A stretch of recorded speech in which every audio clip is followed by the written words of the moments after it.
In another serious escalation here in the Middle East tonight, Iran has launched a barrage of missiles towards Israel on the same day that Israel launched a ground invasion into southern Lebanon against Hezbollah.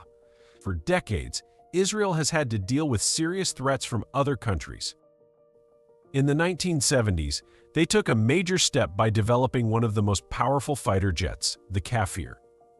Known for its speed and strength, the Kafir gained such a strong reputation that this is the jet. This is the jet. This is the jet. This is the jet. But why are these upgrades necessary? Is the Kafir really as impressive as everyone claims? Let's get into it. The evolution of Israel's new fighter jet.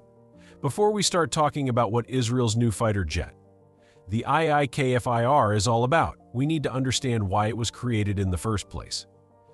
The Israel Aerospace Industries, also known as IIKFIR fighter jet, was created out of necessity and the challenges Israel faced in the late 1960s.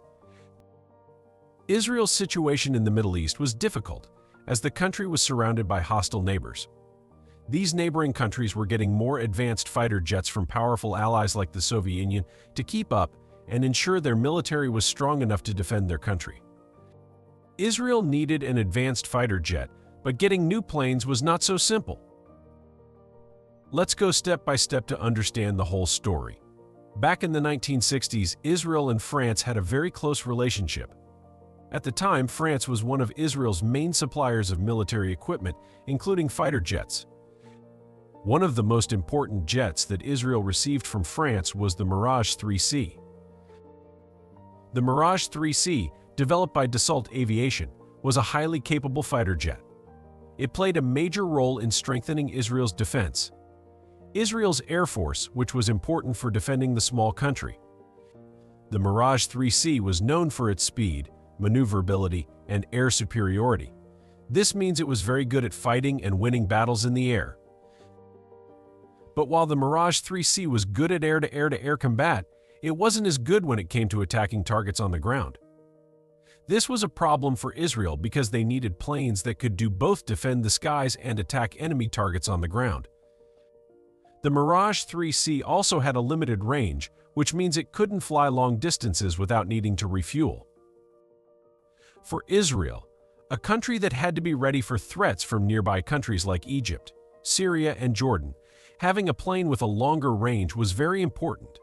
In the mid-1960s, Israel wanted to improve the Mirage 3C to make it better suited to their needs. They worked closely with Dassault Aviation, the company that made the Mirage jets. Together, they started working on a new version of the plane called the Mirage 5. The Mirage 5 was designed to be simpler and cheaper than the Mirage 3C, while also having a higher fuel capacity. One of the changes made in the Mirage 5 was removing some of the advanced electronics behind the cockpit. This allowed the plane to carry more fuel, which meant it could fly longer distances. By 1968, Dassault had finished building 50 Mirage V jets for Israel. Israel had already paid for these jets and was expecting them to arrive soon. But then, something unexpected happened. The political situation in France changed drastically, and this affected Israel's plans.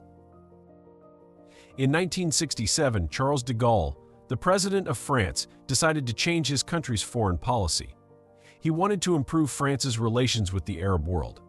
As part of this new policy, France placed an arms embargo on Israel. This embargo meant that Israel could no longer buy weapons from France, including the Mirage 5 jets they had already ordered. This was a huge problem for Israel. They had paid for 50 new fighter jets, but now France wasn't going to deliver them. Even worse, Israel's enemies were continuing to receive new and advanced Soviet-made jets, like the MiG-21. Israel was at risk of falling behind in terms of military technology, and this could have had serious consequences for their ability to defend the country. The situation was urgent, and Israel needed a solution fast. Israel decided that if they couldn't get the Mirage 5 planes from France, they would have to make their own. To do this, they used a combination of methods. First, they had engineers study the Mirage 3 and Mirage 5 jets closely. They also used intelligence gathered by Israeli spies to get detailed information about the plane. planes, including blueprints and other technical data. With this information in hand, Israel was able to reverse engineer the Mirage 5. The result of these efforts was the creation of the Nesser, a fighter jet that was almost identical to the Mirage 5. The Nesser played an important role in Israel's military, particularly during the Yom Kippur War in 1973. But while the Nesser was a good fighter jet, Israel still wanted to build something even better. They wanted a jet that was more powerful and could outperform the Soviet jets being. This led to the development of the Iowa Kfir. The Kfir was not just a copy of the Mirage 5, it was an upgraded and more capable version of the plane. One of the biggest changes in the Kfir was the engine. Instead of using the French 8R engine that powered the Mirage jets, Israel decided to use a more powerful American-made engine. The first Kfir jets were delivered to the Israeli Air Force in 1975. In 1977, the Kfir made its first appearance in combat when it was used in an airstrike against a terrorist training camp in Lebanon. The Kfir was designed to be a very powerful and capable fighter jet, and its specifications reflect that. The General Electric J79 engine was a key feature of the Kfir. This engine was originally used in American fighter jets, such as the F-4 Phantom, and it was known for providing a lot of thrust. Thrust is the force that propels the plane forward, and the more thrust a plane has, the faster it can go. The J79 engine gave the Kfir a tremendous amount of thrust, allowing it to reach very high speeds. In fact, the Kfir could fly at speeds of up to 520 mph, which is about twice the speed of sound. But the Kfir wasn't just fast, it was also very powerful in terms of the weapons it could carry. The plane was designed to carry a wide variety of weapons, both for attacking targets in the air. This made the Kfir a versatile fighter, capable of handling many different kinds of missions. The total payload that the Kfir could carry was more than 6 tons. This means the plane could carry more than 12,000 pounds of bombs, rockets, missiles, and other weapons. Let's talk more about the kinds of weapons the Kfir could carry. For air-to-air combat, the Kfir was equipped with missiles that were designed to shoot down enemy planes. One of the most common types of air-to-air missiles used by the Kfir was the AIM-9 Sidewinder. The Sidewinder missile was a heat-seeking missile, meaning it would lock onto the heat produced by an enemy plane's engines and then follow that heat to hit the target. The Kfir could also carry other types of air-to-air missiles, such as the Python 3 missiles, which were developed by Israel. These missiles were highly advanced and could engage enemy planes at longer ranges. In addition to air-to-air missiles, the Kfir was also equipped with weapons for attacking targets on the ground. This included bombs and rockets that could be used to destroy enemy tanks, buildings, and other military targets. The Kfir could carry unguided bombs, which were simply dropped from the plane and relied on the pilot's aim. It could also carry guided bombs, which had small fins and navigation systems that helped them steer toward their target after being dropped. Guided bombs were more accurate than unguided bombs and could hit targets with much greater precision. The KRRS weapon systems also included air-to-surface missiles, which were designed to hit targets on the ground from a distance. One example of an air-to-surface missile that the KR could carry was the AGM-65 Maverick. The Maverick missile was highly effective at destroying tanks, bunkers, and other heavily armored targets. This missile had a built-in camera that allowed the pilot to see the target. Even from a great distance, a pilot could lock onto the target using the camera, and then the missile would guide itself to the target and destroy it. In addition to its missiles and bombs, the Kfir was also equipped with two 30mm cannons. These cannons were built by a company called Rafael, and they were very powerful. Each cannon had 140 rounds of ammunition, and they were primarily used for close-range combat. If the Kfir got into a dogfight with an enemy plane, meaning a very close and fast-paced air battle, the pilot could use these cannons to fire at the enemy plane. The cannons were also useful for attacking targets on the ground, such as vehicles or small buildings. That's not all. Another important aspect of the Kfir's design was its ability to carry multiple types of countermeasures. Countermeasures are systems that help protect the plane from being hit by enemy missiles or radar. One type of countermeasure used by the Kafir was called chaff. Chaff is made up of small strips of metal that the plane releases into the air. When an enemy missile is launched at the plane, the chaff confuses the missile's radar by creating lots of false targets. This makes it harder for the missile to find and hit the plane. The KFIR was also equipped with flare dispensers. Flares are bright, burning objects that the plane releases to confuse heat-seeking missiles. If an enemy launches a heat-seeking missile at the cave here, the pilot can release flares which are much hotter than the plane's engines. The missile will be attracted to the flares instead of the plane, causing it to miss the target. One of the reasons the KFIR was so effective in combat was because of its advanced avionics. Avionics are the electronic systems used in the plane, and they control everything from navigation to weapon systems. The KFIR was equipped with state-of-the-art avionics, which allowed the pilot to manage all of the plane's systems efficiently. For example, the KFIR had a radar system that allowed the pilot to detect enemy planes from a long distance. The radar could track multiple targets at once, giving the pilot a clear picture of the battle in the air. The cockpit of the KFIR was also designed to make it easier for the pilot to control the plane in combat. The controls were laid out in a way that allowed the pilot to operate all of the plane's systems without having to take their hands off the controls. This is known as HOTAS, which stands for hands on throttle and stick. With HOTAS, the pilot could control the plane's throttle, weapons, and avionics all at the same time, making it easier to fly the plane and fight in combat. The KFIR also had a strong airframe, which is the structure of the plane. The airframe was built to withstand the high speeds and forces that the plane experienced during combat.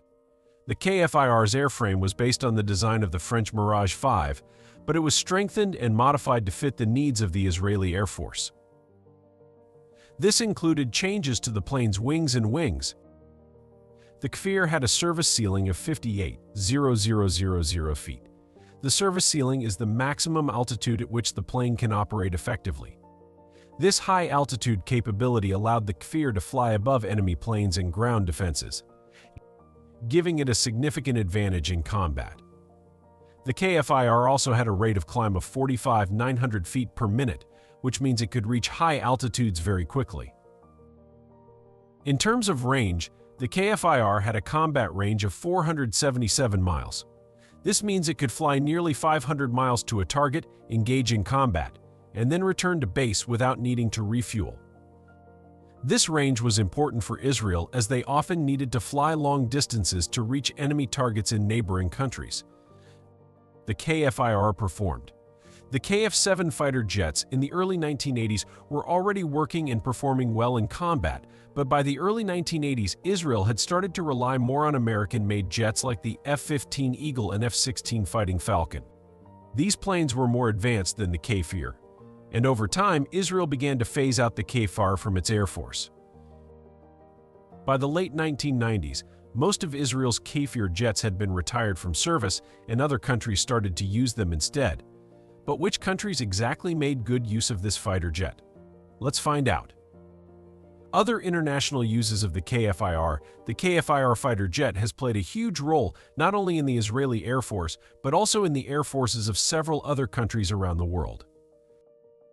One of the most notable examples is Colombia, a country in South America, where the KFIR has become a central part of its air defense strategy.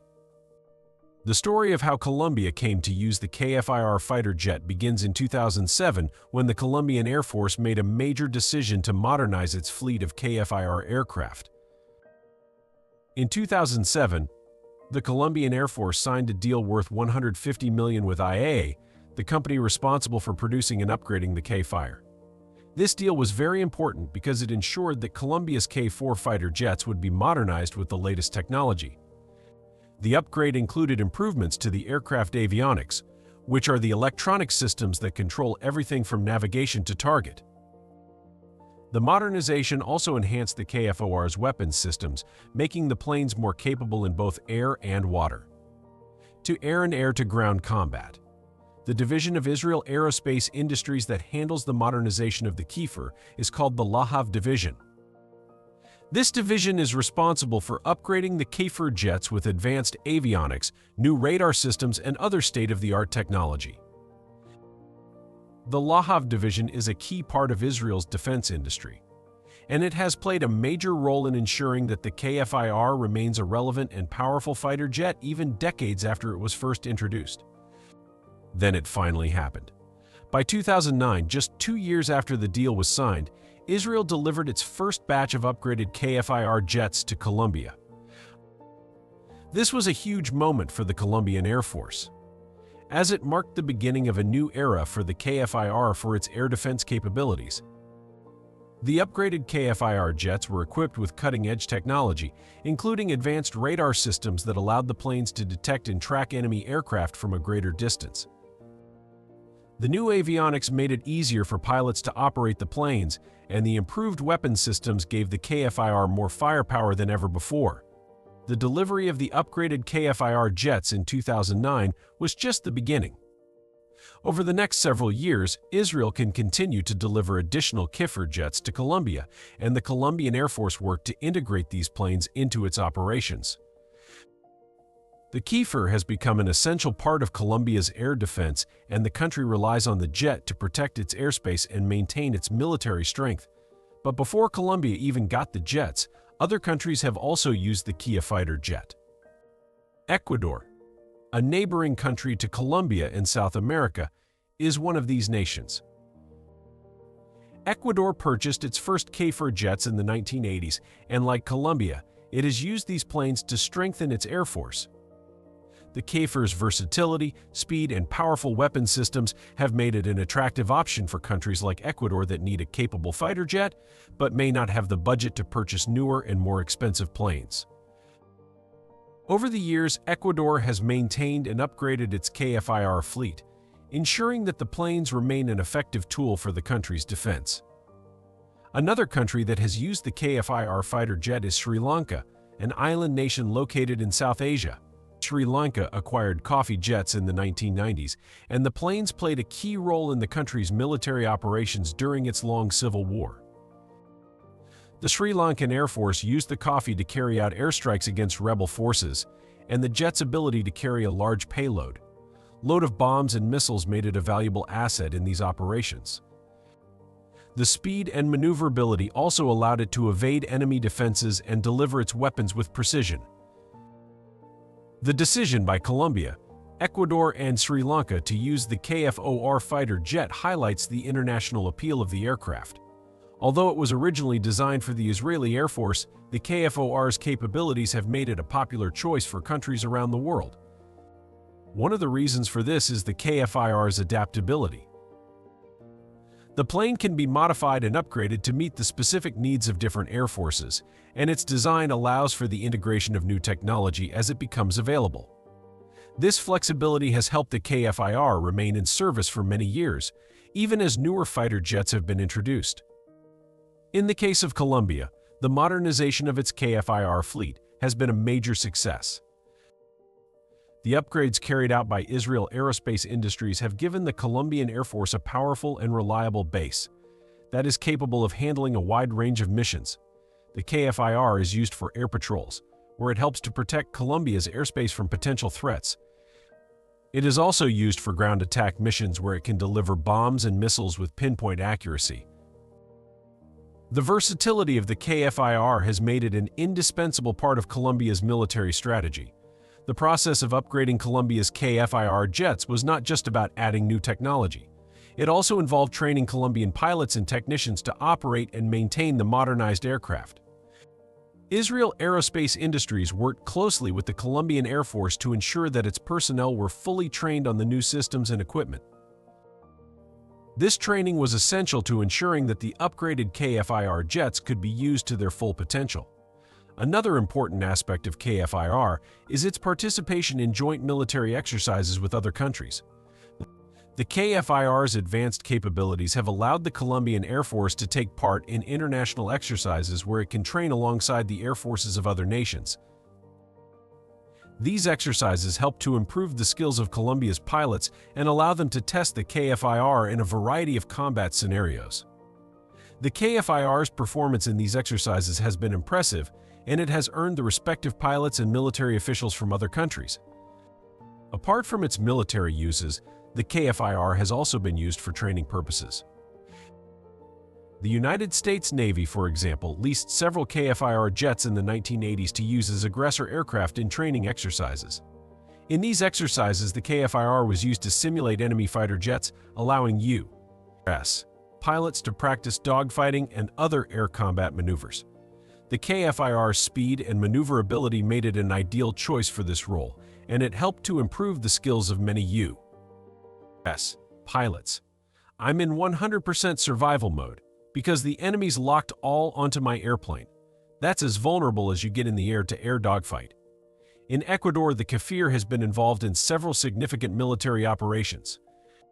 One of the most notable was the 1995 Cenepa War, a brief conflict between Ecuador and Peru. During this war, Ecuador used its KFIR jets to defend its airspace and carry out strikes against Peruvian forces. The KFIR's performance during the conflict demonstrated its value as a reliable and effective fighter jet, and it helped to strengthen Ecuador's air force in the years that followed. Sri Lanka's use of the KFIR was also noteworthy. During the country's civil war, which lasted from 1983 to 2008, 2009 or a ruthless terror group responsible for thousands of deaths in Sri Lanka, but their crushing by Sri Lankan government forces at the end of the civil war in 2009 resulted in the death of nearly 400,000,000,000,000,000. Sri Lankan Air Force relied heavily on its KFIR jets to carry out airstrikes. Against rebel forces, the KFIR's ability to carry a large payload of bombs and missiles made it a key asset in these operations, and it played a significant role in helping the Sri Lankan military to achieve its objectives. It is very obvious that the KFIR fighter jet has had a long and successful history, not only in Israel, but also in other countries around the world. The ongoing upgrades provided by Israel Aerospace Industries have ensured that the KFIR remains a capable and competitive fighter jet, even decades after it was first introduced. So what do you think about this fighter jet? Do you believe the KFIR paved the way for future advancements in Israeli aviation? Let us know in the comment section. Remember to like, share, and subscribe for more. Also, click the following videos shown on your screen. You will enjoy it.